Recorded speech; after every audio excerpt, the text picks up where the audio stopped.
Title: I went to my boss's drawer to get some papers and saw my wife's undies, the ones I gave her on Valentine's Day.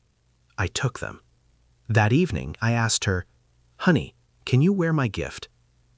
Start. I never planned to open that drawer. I only needed the quarterly sales reports, nothing more. But fate doesn't ask permission. It just reveals. When I slid that drawer open, I heard the soft scrape of wood, then saw something that didn't belong in an office, didn't belong anywhere near another man.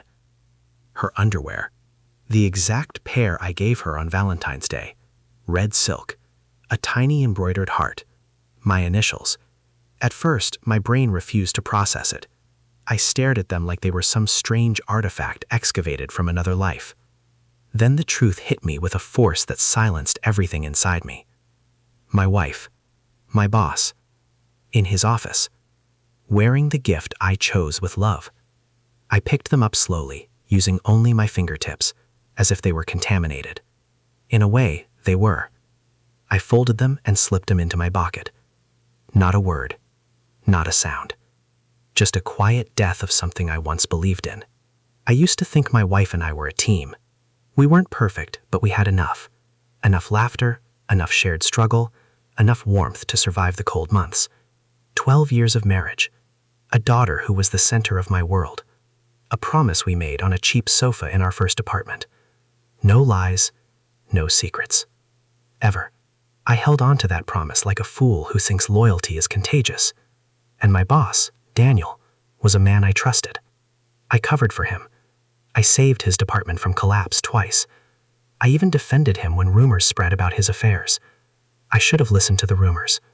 When I left his office that afternoon, my heartbeat felt unfamiliar. Too slow. Too controlled, like my body understood revenge before my mind did. I replayed every late night she justified, every urgent meeting he suddenly needed, every shift in her body language when his name slipped into conversation. The signs were there. I was just too loyal to see them.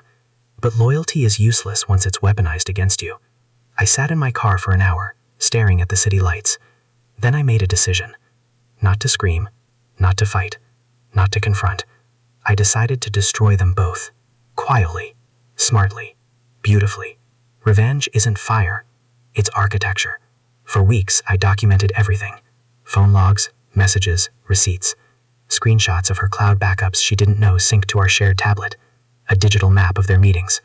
I hired a private investigator, not to catch them in the act, but to confirm financial and legal leverage. Meanwhile, I played the role of the oblivious husband perfectly. Dinner, movie nights, weekend trips. She laughed with me while texting him under the table. He shook my hand in meetings with the same fingers that touched her hours before. The more they lied, the calmer I became, because I knew the ending. They didn't. I transferred assets quietly into an account only my daughter could access. I made copies of company files that exposed Daniel's misuse of budget funds, something the board would love. Then I waited for the perfect trigger. It came unexpectedly. In his drawer. That evening, I cooked her favorite meal. Steak, medium rare. Garlic butter potatoes. Soft music. She smiled, unaware that a storm was already tearing through the foundations. After dinner, I walked to the bedroom, opened the dresser, and said softly, "Honey, can you wear the gift I gave you on Valentine's?" Her face drained instantly. She froze. Eyes flicking left, right, like a trapped animal searching for an exit. She ran to the closet, pretending to search. 5 minutes. 10. 20. Her voice trembled when she stepped out. "Dear, I think I lost—" I cut her off by throwing the underwear at her. Red silk hit her cheek and fluttered to the ground. Her knees buckled. "Oh, you lost them?" I whispered. "You mean you left them while you were getting drilled by my boss?"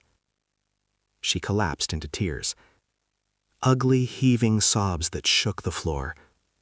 But I felt nothing.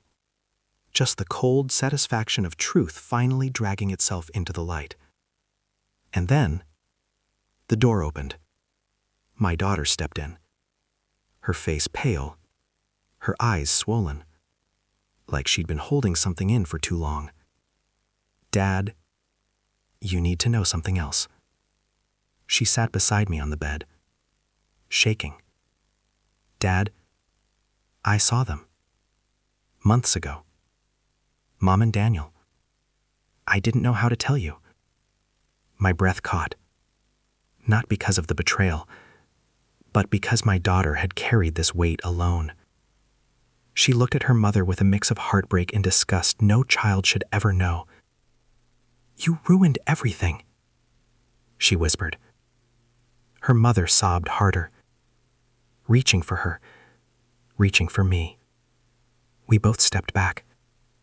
I looked at my daughter and said, "It's done now. I promise you." Then I executed the final steps. I emailed the company board the evidence of Daniel's misconduct, financial and otherwise. I filed for emergency custody using the PI's report. I froze accounts jointly tied to my wife but secured the ones tied to my daughter. By morning, Daniel was suspended pending investigation. By afternoon, my wife was out of the house with nothing but a suitcase. By evening, my daughter and I ate takeout on the living room floor. Quiet, but safe.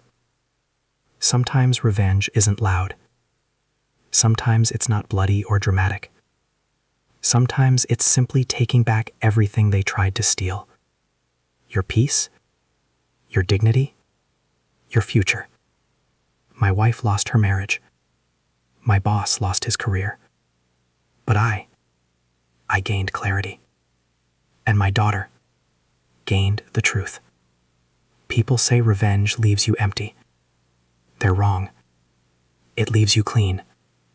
And as I sit here, writing this confession, one thought settles in my chest like a final breath of winter air. The moment I opened that drawer, I didn't just find proof of betrayal. I found the door to my freedom.